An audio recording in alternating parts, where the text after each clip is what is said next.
All right, guys, we're looking at Unit 10, Human Development. This is Part 3. Just a reminder that you need to be taking notes and that you need to make sure that you have at least one question to come to class with about this section. We're looking at the importance of social development in infants and children. So infants are built for social interaction. They not only respond to but also interact with their caregivers from the moment of birth. The first thing that the doctor will do is put the baby on the mother's chest so that they kind of feel that warmth and comfort. But you think that we talked about in last class, in the last video, the idea that from conception to birth, really, that the baby has been hearing the voices of the people around them, so they're aware and they're ready to really interact with their environment. So synchronicity is the close coordination between the mother and child in vocalizing, touching, and smiling. So babies are going to develop what's called this idea of mirroring. So if you smile at a baby, there's a good chance that they will smile back. If you touch their cheek, they're going to try to reach out and touch yours. We talked about the idea of the grasping reflex already, that when you put something in their hand, they're going to try to latch onto it. But they really mirror and mimic what you are doing when you're responding and reacting to the baby. This process is going to help build that concept of attachment. So that's why a lot of times you see people talking to infants, talking to babies, even though they can't really respond back that much, but the cooing and those kind of noises become very, very important. So these theories of attachment allow for this enduring social and emotional relationship between the child and the caregiver. So Konrad Lorenz started to look at how organisms respond to the environment in predictable ways when presented with a stimuli. So he developed this idea, this concept of imprinting, where he discovered that infant animals, and really it's about animals because human babies don't really imprint that much, they would form these attachments to objects or people during this critical period after birth. So he used the ducks and geese, and that they would follow their mother wherever they went. And that's that idea of imprinting. This discovery is going to open up all of this research about attachment and how these reciprocal relationships form between child and caregiver, and how really that idea of social development and modeling, they mirror what we do as adults. It helps uncover how individuals, may develop differently based on the type of reciprocal relationship. Not everybody is going to have the same relationship with their parents. Not everybody is going to have that initial close attachment to parents. Especially in cases of adoption, people who go to daycare, everybody has different experiences. So how do those different experiences shape us as adults? We've talked about Harry Harlow before. Harry Harlow had the baby monkeys, where he had an artificial wire frame mother, and then one mother was covered in a soft cloth and the other was fitted with a bottle. So you had comfort, but then you had food. And the idea he was looking for is, like, what is more important? Is it about where they're getting the food, or is it about comfort? So when the monkeys were frightened, stressed, or surprised, they usually always fled to the soft mother for comfort. And as they developed and grew, the monkeys raised by the wire mothers showed higher rates of stress and were frightened easier. This demonstrated long-term effects associated with deprivation of real mothers, that to be a real mother was more than providing food. And that was a huge kind of significant thing in the 1950s, is that you needed to provide comfort, you needed to provide the security to children. In rare cases, humans may have what's called reactive attachment disorder, in which they actually, even though the caregiver is giving all kind of love and care, they actually don't kind of respond negatively towards it. And you can tell when kids have this, a lot of times they don't smile, they don't have a lot of interaction with their, they just are more watchers, bystanders. They don't participate in any of those kind of relationship bonding, building things that parents try to do. They don't necessarily like to be touched that much. They don't touch other people, reach out for other people. But this is very, very rare, but it's called reactive attachment disorder, or RAD. Mary Ainsworth is going to research the idea of attachment by placing infants in what she calls strange situations. The strange situations were designed to test how infants responded to their parents after being removed from their care and placed in a strange environment. So the results showed that infants can be divided into 3 categories of attachment: secure attachments, avoidant attachments, and anxious/ambivalent attachments.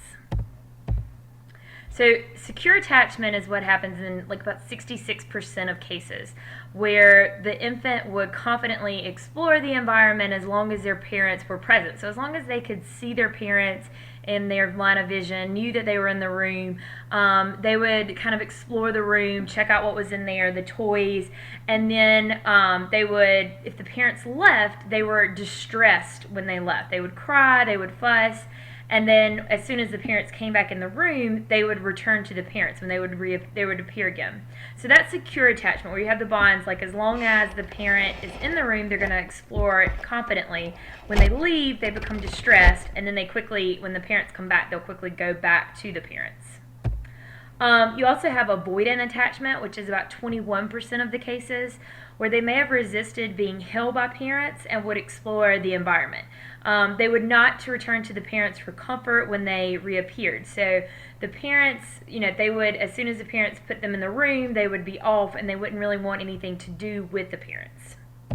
And then you have, in about 12% of cases, anxious or ambivalent attachment. And sometimes it's also known as resistant attachment, in which infants have ambivalent reactions to parents. They showed extreme anxiety when the parents left, but when they came back, they wouldn't necessarily return to the parents for comfort either.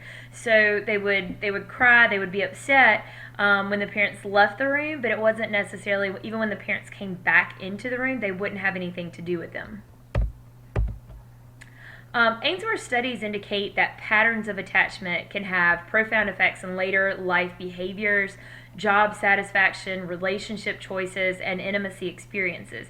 Ainsworth found out that these bonds that we have with our parents when we are young, when we are babies, infants, they actually are going to determine our relationships as we get older.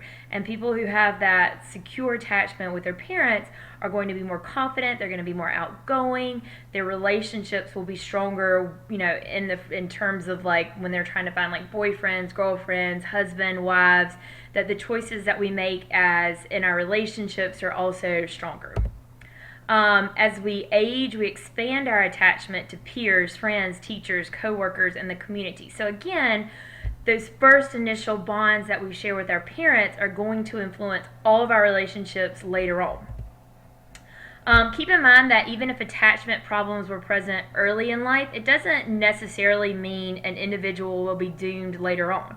So they've done cases where, a parent has died. They looked at cases of like during the Holocaust and some other very significant time periods. Romania for a while had nurseries that were set up where you would have maybe 15 children to one caregiver. And in that kind of environment, you just really can't have strong bonds between a child and a caregiver. So, but what they found is that they were more likely to have problems when they got older, but it wasn't something that could not be overcome. They weren't doomed forever. They may not be on the same level as their peers initially, but it was something that they could definitely overcome later on in life. Parenting styles is going to be something that also affects those attachments that we have with our parents. And parenting styles differ across cultures, yet we can categorize the styles to demonstrate how children develop certain behaviors. So it doesn't matter whether you're living in Chapin, South Carolina, or if you're living in a rainforest in South America. Most of the time we can kind of define parenting styles in one of these ways. So parental influences have profound effects on children. Diana Baumrind is the psychologist you need to know, and she identified 4 main categories. Your book talks about 3, but we're going to add on one at the end. Authoritarian parents, authoritative parents, permissive parents, and then uninvolved parents, which is the one that your book doesn't really address, but we're going to add on here because she talks about it. So in an authoritarian parent, they demand conformity, obedience, little toleration of discussion of rules. It's, my way or the highway kind of thing. They're heavy on punishments and threats of punishments. They enforce rules without the child's recognition of why the rule is even in place. They don't care why they don't ask the child what they think or their opinion. It doesn't matter why the rule is there, it is the rule. There's very little positive reinforcement, most of it's negative.